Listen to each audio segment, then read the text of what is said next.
Nous continuons le TP d'administration, d'introduction à l'administration MySQL avec la configuration du serveur par l'intermédiaire du fichier my.ini. Alors, je vais afficher le sujet de TP.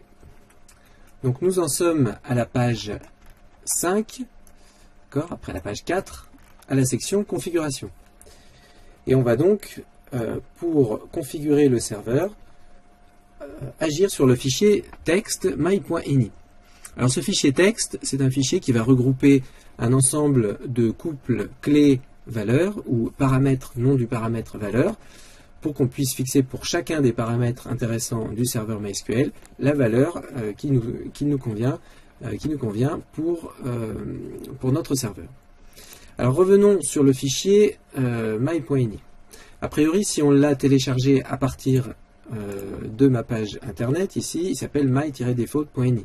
C'est donc un fichier qui a été pris d'une ancienne distribution, mais pas très ancienne, et à partir duquel donc on va créer notre propre fichier. Donc une fois copié dans le répertoire MySQL, là où on a installé le serveur, on va renommer ce fichier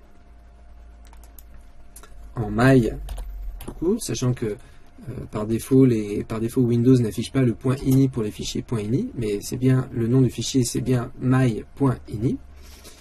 Et on va l'ouvrir en tant que fichier texte avec tout simplement le bloc-notes de Windows. Donc le fichier my.ini, en tout cas s'il est copié de mydefault.ini, apparaît sous cette forme-là. Tout d'abord, on a tout un ensemble de lignes qui sont en fait, qui débutent en fait par des dièses et qui indiquent que ce sont des commentaires, c'est-à-dire que tout ça, ça ne sera pas du tout interprété par le serveur MySQL, ça sert simplement à la personne qui va modifier ce fichier texte pour lui donner des informations. Ce qui fait qu'on a essentiellement deux lignes ici qui vont être interprétées. D'abord, la ligne qui commence par MySQLD entre crochets, ça veut dire qu'en fait, on va en dessous régler les paramètres du serveur MySQLD. Et comme paramètre réglé, on aura essentiellement ici le paramètre SQLmod avec deux valeurs, No Engine Substitution et Strict Trans Tables. Ces deux options, No Engine Substitution et Strict Trans Tables, comme vous pouvez le retrouver dans le cours, indiquent pour No Engine Substitution que quand une table a été définie avec un moteur particulier, eh bien c'est ce moteur-là qui doit être utilisé par des requêtes, c'est-à-dire qu'une requête ne peut pas changer de manière d'utiliser une table. Et Strict Trans Tables, c'est le mode strict dans l'utilisation des données et d'InnoDB, notamment à l'insertion des données. Mais ça, je vous laisse aller voir dans le cours. Bref, ce sont des paramètres importants qui vont impacter le fonctionnement complet du serveur. Alors à part ce paramètre-là, et ces deux valeurs-là, si on lit un petit peu les commentaires qui se trouvent dans le fichier my.ini, nous avons la possibilité, on voit déjà qu'on a la possibilité de changer ces trois paramètres-là. Donc on a un paramètre qui s'appelle basedir, donc pour les modifier, il suffit d'enlever le dièse et évidemment de remplacer les pointillés par des valeurs. Comme ceci. Alors basedir, ça va être eh bien l'emplacement, le répertoire par défaut dans lequel est installé le serveur MySQL. Donc sur ma machine, moi c'est d:/mysql/.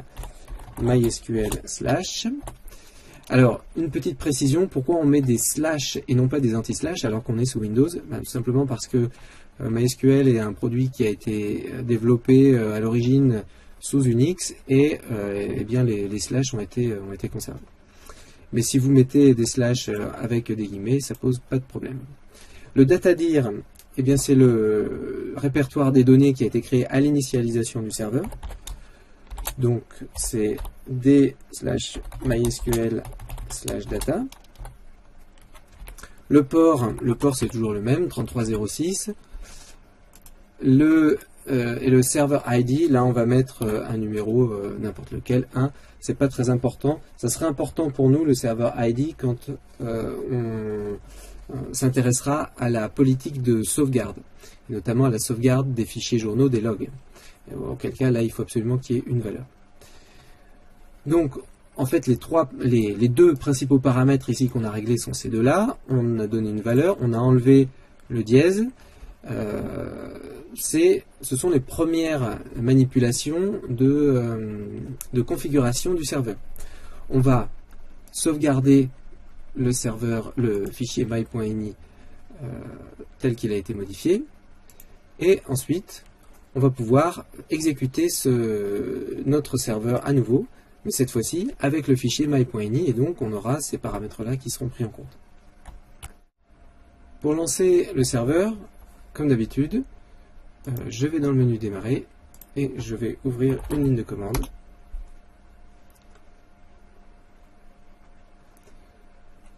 Du coup, j'ai plus besoin de Firefox, donc je ferme le navigateur. Alors, quand je suis dans ma ligne de commande, je vais d'abord fixer le chemin comme il faut pour pouvoir avoir accès rapidement au programme mysqld.exe qui se trouve dans le répertoire bin du répertoire MySQL du disque D. Et ensuite, donc, je lance mysqld avec les options de commentaires.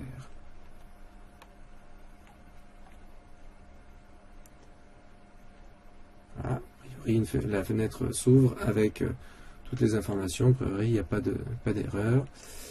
Donc, normalement, ça a l'air de fonctionner.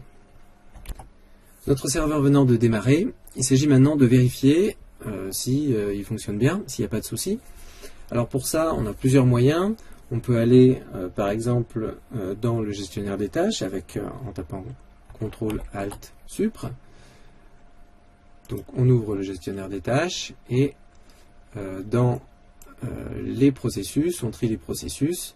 Et là, on peut trouver mysqld.exe. Ça veut dire que, a priori, mysqld est en train de tourner. Un autre moyen serait d'installer le MySQL Workbench. C'est ce qu'on va faire dans la prochaine vidéo pour vérifier que les bons paramètres apparaissent. Mais un moyen plus simple avant le Workbench, c'est d'utiliser MySQL Admin, le même utilitaire qui nous avait permis dans les vidéos précédentes, par exemple, de modifier le mot de passe. Donc, eh bien, là encore, on va taper MySQL Admin. On va se connecter en tant que root. On va lui dire que à la fin de la ligne, quand on aura tapé sur Entrée, on appuiera sur, on lui donnera le mot de passe. Et qu'est-ce qu'on va faire? On va faire la commande ping. MySQL Admin doit exécuter la commande ping, qui est tout simplement un test réseau.